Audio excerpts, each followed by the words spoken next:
인구 절벽의 시작, 사라지는 세대의 경고. 한 나라의 미래는 아이들의 울음소리에서 시작됩니다. 그런데 지금 그 울음소리가 점점 사라지고 있습니다. 출산율 0.7명. 이 숫자는 단순한 통계가 아니라 사라지는 세대의 경고음입니다. OECD 국가 중 꼴찌, 그것도 6년 연속. 지금 한국은 세계에서 가장 빠른 속도로 비어가는 나라가 되고 있습니다. 서울의 한 아파트 단지 놀이터를 지나가면 그네가 멈춰 있습니다. 아이들이 사라진 지 오래입니다. 주말 낮에도 놀이터에는 어른의 발소리만 들립니다. 1970년대에는 한 부부가 평균 4명의 아이를 낳았습니다. 그 시절에는 학교마다 아이들이 넘쳤고 운동장은 웃음으로 가득했습니다. 그러나 지금은 한 명도 낳지 않는 시대가 되었습니다. 출산율은 1970년 4.5명에서 1990년 1.5명, 이제는 0.7명으로 떨어졌습니다. 그래프가 아니라 낭떠러지입니다. 2020년 대한민국의 총인구는 처음으로 감소했습니다. 그 해부터 사망자가 출생아보다 많아졌습니다. 총인구 감소라는 말이 이제는 교과서 속 문장이 아니라 우리의 일상이 되었습니다. 지금 초등학교 1학년 수는 40만 명이 채 되지 않습니다. 20년 전엔 80만 명이었죠. 학교마다 교실이 비고 지방 도시에서는 신입생이 없어 학교가 문을 닫고 있습니다. 강원도의 한 시골 마을. 교문 앞 간판이 낡은 채로 걸려 있습니다. 초등학교. 그 밑엔 작게 써 있습니다. 폐교. 아이들이 떠난 마을엔 버스도, 식당도, 서점도 사라졌습니다.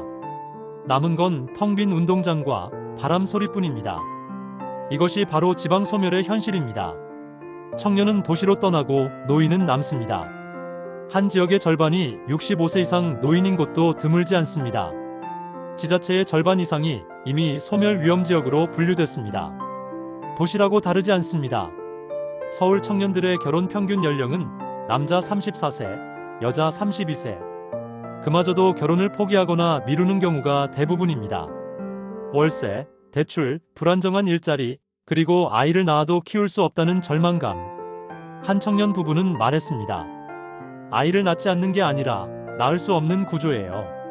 혼인 건수는 1990년 43만 건에서 2023년 19만 건으로 줄었습니다. 절반 이하로 떨어진 겁니다.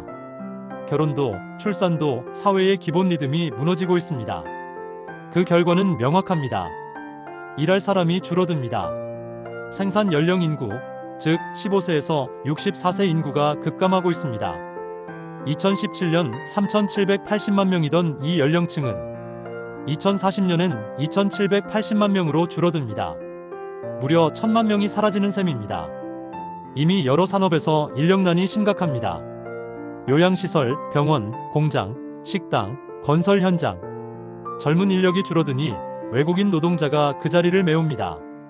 돌봄이 필요한 노인은 늘어나지만 돌봐줄 사람은 줄어듭니다. 한 요양원의 원장은 이렇게 말했습니다.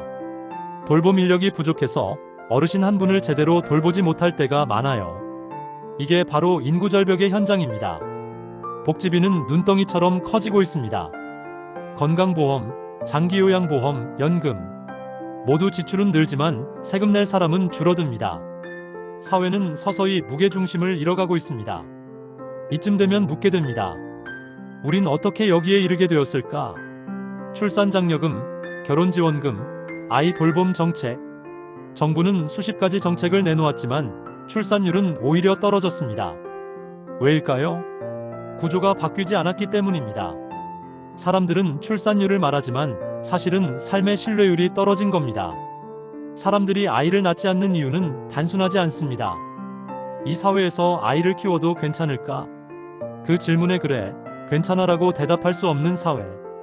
그게 지금의 현실입니다.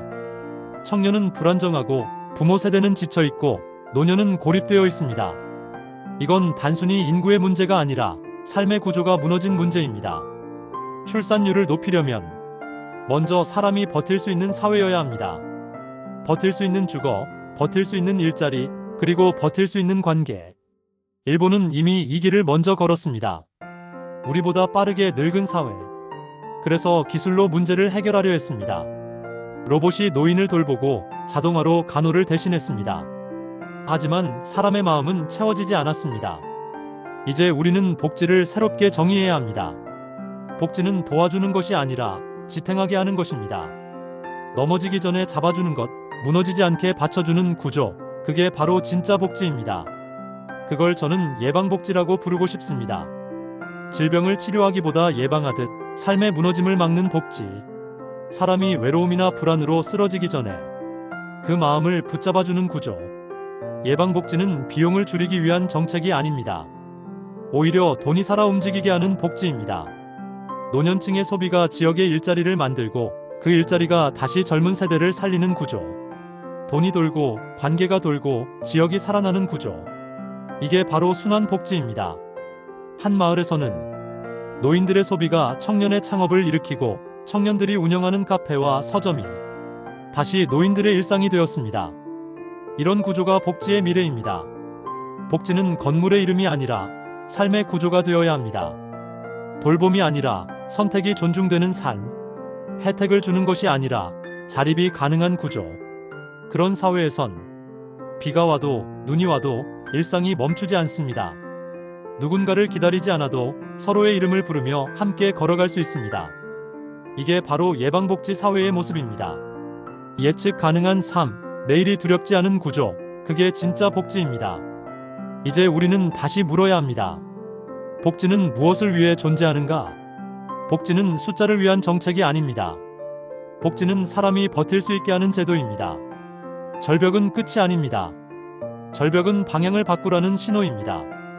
우리가 지금 행동하지 않으면 다음 세대는 이 나라를 삶의 터전으로 기억하지 못할 겁니다. 하지만 우리가 지금 바꾸면 이 절벽은 다리가 될 수 있습니다. 복지는 지출이 아니라 미래를 위한 투자입니다. 그리고 그 투자의 시작은 예방에서부터 시작됩니다. 아이들이 줄어드는 사회에서도 노년이 존중받는 사회라면 그 사회는 여전히 희망이 있습니다.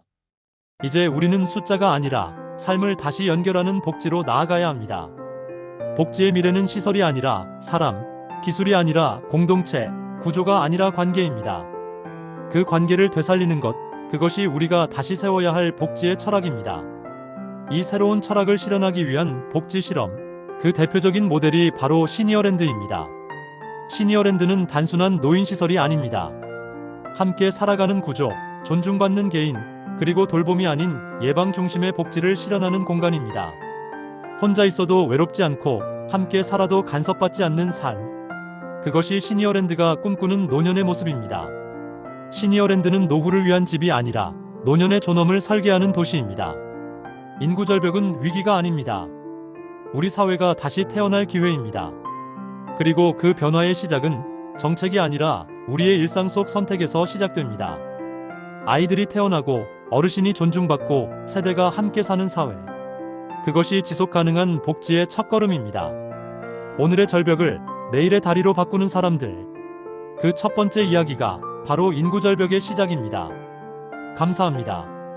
이 영상이 공감되셨다면 구독, 좋아요, 알림 설정으로 함께 새로운 복지의 길을 만들어가 주세요.